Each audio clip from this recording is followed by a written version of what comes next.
Hello friend, welcome to Pataliputra education. मैं गोपाल कुमार आपका स्वागत करता हूं। मैं आज आप लोगों के सामने आज वास्तविक संख्या से रिलेटेड कुछ चैप्टर लेकर के आया हूं।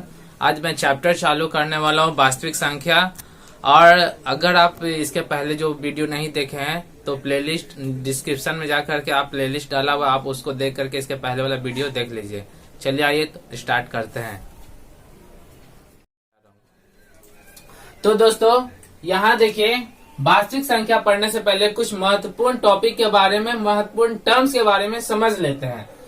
तो यहाँ पे देखिए, ये आपका यहाँ वास्तविक संख्या से सबसे पहला टर्म्स आपको समझना है प्रमेयिका यानी लेमा। लेमा क्या होता है इसके बारे में थोड़ा सा आप जान लीजिए। लेमा कहने का मतलब क्या है? लेमा एक सिद्ध कथन होता है जिसकी सहायता से अन्य कथन को सिद्ध किए जाते हैं। यानी कि ये पहले से आपको प्रूफ किया हुआ एक स्टेटमेंट दिया हो रहता है जिसकी मदद से हम अन्य स्टेटमेंट को प्रूफ करते हैं। जैसे आप जब ज्योमेट्री पढ़ोगे तो उसमें थेल्स प्रमेय आपको पढ़ना पड़ेगा। तो थेल्स प्रमेय क्या होता है? जैसे एक छोटा सा एग्जाम्पल देता हूँ। ये मान लीजिए कि त्रिभुज का प्रॉपर्टी जान लीजिए। त्रिभुज के तीनों कोनों का योगफल 180 डिग्री होता है। ये एक प्रूफ किया हुआ स्टेटमेंट है। अब इसकी सहायता से हम क्या करते हैं? अन्य स्टेटमेंट को साबित करते हैं, कैलकुलेशन करते हैं। प्रमेयिका यानी लेमा। लेमा क्या होता है? लेमा एक सिद्ध कथन होता है जिसकी सहायता से अन्य स्टेटमेंट को सिद्ध करते हैं। ठीक है, अब यहाँ देखते हैं एल्गोरिथम। एल्गोरिथम क्या है? एल्गोरिथम एक विशेष प्रकार की समस्या को हल करने का चरणबद्ध स्टेप बाय स्टेप एक प्रक्रिया है। यानी कि हम कह सकते हैं कि एक सुपरिभाषित चरणों की एक श्रृंखला है। यह सुपरिभाषित चरणों की एक श्रृंखला है जिसकी सहायता से एक विशेष प्रकार की समस्या को हल किया जाता है। ओके, फिर एल्गोरिथम जो है, एल्गोरिथम शब्द की उत्पत्ति आपकी फारसी गणितज्ञ अल ख्वारिज़्मी के नाम से ली गई है। यहाँ आपका आता है यूक्लिड विभाजन एल्गोरिथम या यूक्लिड विभाजन प्रमेयिका। ये क्या होता है इसके बारे में समझिए। यूक्लिड विभाजन एल्गोरिथम ये मोस्ट इंपोर्टेंट है। इससे आपको एक नंबर का क्वेश्चन रहेगा ही रहेगा। तो ये क्या है? तो किन्हीं दो धनात्मक पूर्णांक के बारे में मैंने पिछले वीडियो में डिस्कस कर चुका हूँ बहुत अच्छी तरीके से, उसको आप देख सकते हैं। किन्हीं दो धनात्मक पूर्णांक ए और बी के लिए ऐसे अद्वितीय पूर्णांक क्यू और आर प्राप्त होते हैं। यानी कि जब इसको सॉल्व कीजिएगा, सॉल्व करने का मतलब क्या? जब इसको हम भागा लगाते हैं तो भागा लगाने के दरमियान हमको, जैसे मान लीजिए ये कोई संख्या है ए को हमने भागा लगाया बी से, तो हमको क्या मिलता है? क्यू मिलता है क्यूटेंट के रूप में, और रिमाइंडर के रूप में आर मिलता है। तो यहाँ पे ये क्या है? यहाँ पे आपका ए और बी कोई धनात्मक पूर्णांक है। धनात्मक यानी प्लस होना चाहिए। ठीक है, यहाँ पे तो हमको क्या मिलेगा? एक पूर्णांक मिलेगा, क्यू और आर प्राप्त होगा। कहने का मतलब यूक्लिड विभाजन एल्गोरिथम या प्रमेयिका का परिभाषा बस ये आपको याद रखना है, ए बराबर बी क्यू प्लस आर, जहाँ 0 बड़ा बराबर आर छोटा बी। मतलब आर का जो मान है, यहाँ आर का मान जो है क्या होना चाहिए? 0 से बड़ा होना चाहिए, या आर का मान 0 के बराबर होना चाहिए, या आर का मान बी से छोटा होना चाहिए। यहाँ जब हम इसको सॉल्व करेंगे तो आप देखेंगे कि यहाँ से छोटा होता है। जैसे कि एग्जाम्पल के तौर पे मैं आपको एग्जाम्पल बताता हूँ। चलिए एक एग्जाम्पल है से, यहाँ पे हमने इसको भागा लगाया 3 से। यहाँ पे आप देखें, यहाँ पे 4 में से एक या बचा 3। तो अब चलिए कंपेयर करते हैं। यहाँ नीचे वाले को आर कहते हैं। आर यानी रिमाइंडर शेषफल कहते हैं। शेषफल का मतलब 3 है यहाँ पे। तो यहाँ पे देखिए आर का मान क्या होता है? या तो 0 से बढ़ागा, 3 बातें होती है। आर क्या होगा? 0 से बड़ा होना चाहिए आर का मान। तो यहाँ देखिए, यहाँ पे आपको 3 लिखा हुआ यानी 0 से बड़ा है। कभी कभी क्या होगा, आप जब सॉल्व करोगे तब आप देख लीजिए यहाँ से, जैसे मान लीजिए कि हम कटने वाला नंबर लेते हैं, तो यहाँ जब हम काटते हैं तो यहाँ कितना गया? 0। तो आर का मान जो है या तो 0 के बराबर आता है या 0 से बड़ा आर का मान आता है। आर का आने का मतलब यहाँ मान लीजिए 3 है, यहाँ रखिएगा आप 3 आएगा। ठीक है, फिर आर का मान क्या होना चाहिए? 20 से छोटा होना चाहिए। ये कंडीशन है, ये जो दिया हुआ है यहाँ पे एक कंडीशन है कि आर का मान 0 बड़ा बराबर और b से छोटा, यानी r का मान 0 के बराबर होना चाहिए, 0 से बड़ा होना चाहिए और b से छोटा होना चाहिए। b कहने का मतलब क्या है बी कहाँ है, यहाँ है बी, तो ये 7 बी है। कंपेयर कीजिए यहाँ पे 7 और 3 में बड़ा कौन, 7 बड़ा है, यानी कि 3 छोटा है, यानी कि आर क्या है, छोटा है किससे, 20 से। यानी कि हम इसको ऐसा अगर लिखें तो 3 छोटा है 7 से। ओके, अब यहाँ पे आपको ये जानना है कि यूक्लिड विभाजन प्रमेय का क्या है, कौन सा तकनीक है। तो यूक्लिड विभाजन प्रमेय का दो धनात्मक पूर्णांकों के बीच एचसीएफ निकालने का एक तकनीक है। अगर आपसे पूछ लिया जाए तो आप सिर्फ इसमें 1 नंबर का क्वेश्चन आता है कि यूक्लिड विभाजन प्रमेय का क्या है, या यूक्लिड विभाजन प्रमेय का से किस चीज की गणना करते हैं। तो यूक्लिड विभाजन प्रमेय का दो धनात्मक पूर्णांकों के बीच एचसीएफ निकालने का एक तकनीक है। इससे 1 नंबर का आपका क्वेश्चन आएगा। एक फिर ये जानना है यहाँ पे कि इसको क्या कहते हैं। मैंने पिछले वीडियो में बताया था, ए को हम लोग भाज्य करते हैं, बी को हम लोग भाजक करते हैं, क्यू को हम लोग भागफल करते हैं और आर को हम लोग शेषफल करते हैं। यानी कि यहाँ पे आपको मैंने बताया था भाज्य, भाजक, भागफल, शेषफल, यानी कि इंग्लिश में इसको कहेंगे dividend equal to division into quotient plus remainder. Okay, आगे देखते हैं। फिर यहाँ पे यूक्लिड विभाजन प्रमेय की मदद से अब एचसीएफ निकालेंगे। तो कुछ छोटा छोटा एग्जाम्पल है जिसकी मदद से कुछ आज समझेंगे कि यूक्लिड विभाजन लेमा, यूक्लिड विभाजन प्रमेय का या यूक्लिड विभाजन एल्गोरिथम का यूज कर करके किस तरह से एचसीएफ यानी मासे निकाला जाता है। तो हमने बात की थी, अगर आपसे पूछेगा यूक्लिड विभाजन प्रमेय का क्या है, तो ए बराबर बी क्यू प्लस आर, जहाँ आर का मान क्या होना चाहिए था, 0 से बड़ा या 0 के बराबर या बी से छोटा होना चाहिए था। यानी कि यहाँ पे ए कोई धनात्मक पूर्णांक है, बी कोई धनात्मक पूर्णांक है और क्यू और आर आपका क्या है, ये भी कोई पूर्णांक है, जहाँ क्यू का मान 0 हो सकता है, आर का मान भी 0 हो सकता है, 0 से बड़ा हो सकता है, ये 0 से बड़ा हो सकता है। तो यहाँ पे कुछ एग्जाम्पल, इस एग्जाम्पल को बनाने से पहले एक छोटा सा आपको मैं कहानी सुनाता हूँ और ये मजेदार एक पहेली है, सुनिए।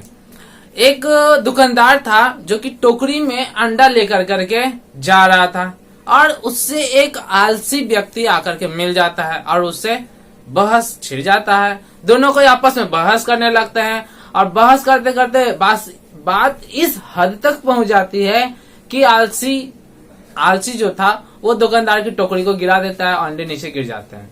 तो उसी में अब दोनों में अब लड़ाई हो गई, तो अब बोला कि आप मुझे हर्जाना दो। दोनों कोई को गए राजा के दरबार में। राजा के दरबार में जाकर के गए तो उन्होंने बोला दुकानदार कि मुझे अंडे का पैसा चाहिए और जब भी हो बताइए। तो दुकानदार ने राजा ने पूछा कितना अंडा था। तो अब पहेली में दुकानदार जवाब देता है।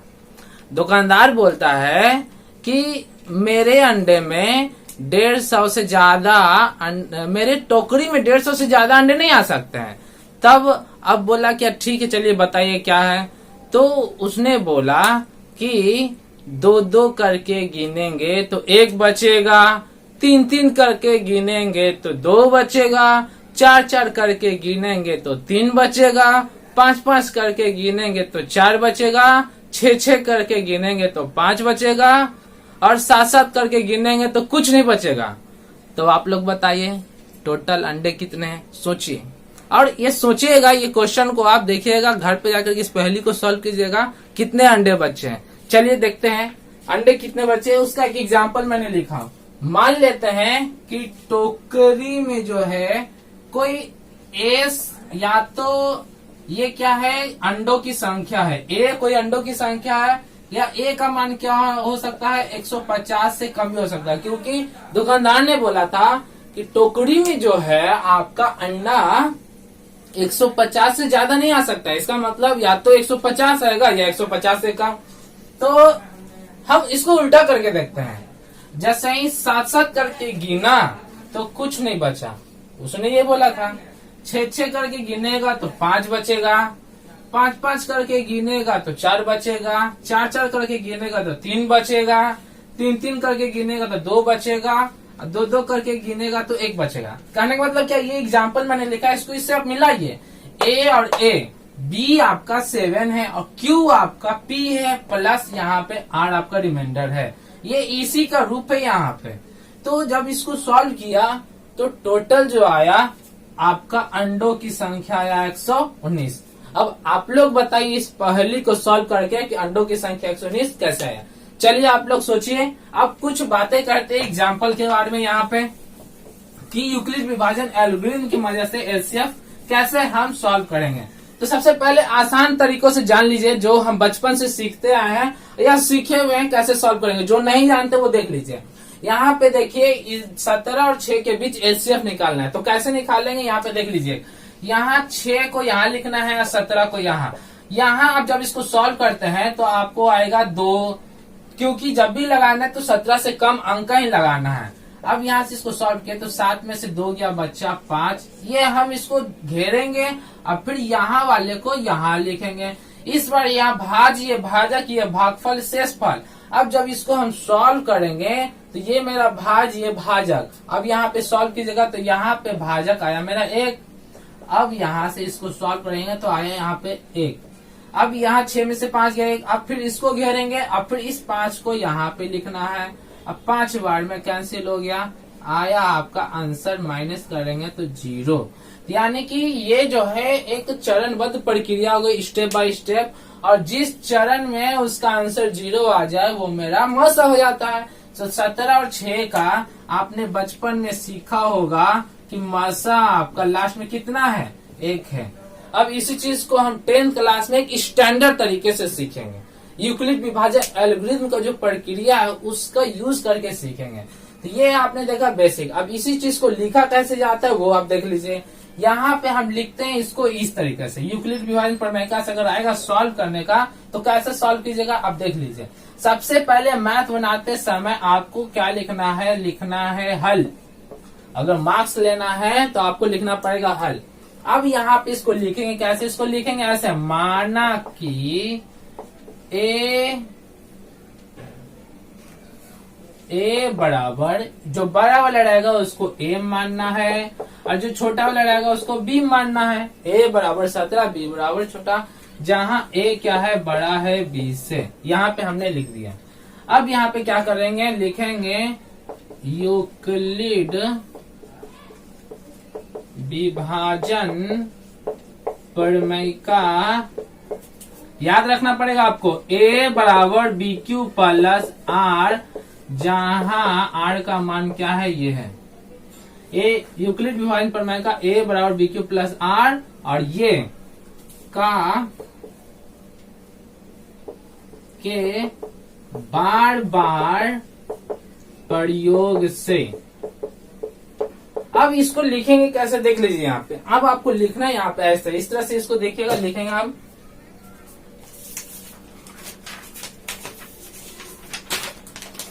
चलिए देखिए कैसे लिखते हैं। सबसे पहले क्या करना है आपको, यहाँ से इसको छिपाइए।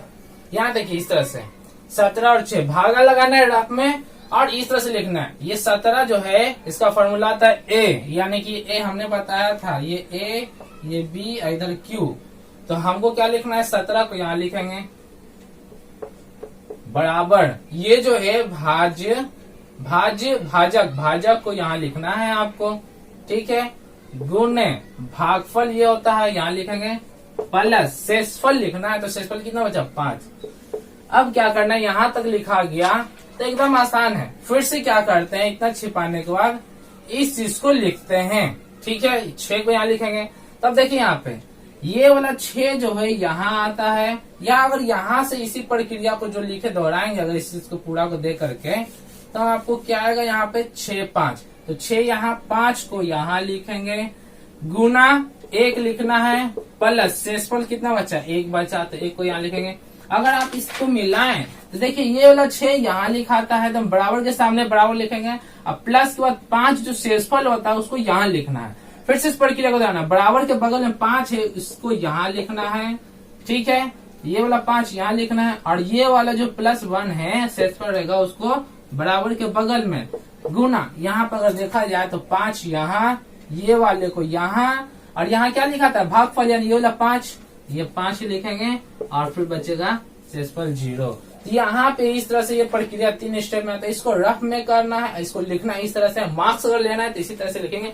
ये छोटा छोटा एग्जाम्पल है। अब यहाँ पे क्या लिखेंगे, आप लिखेंगे चूंकि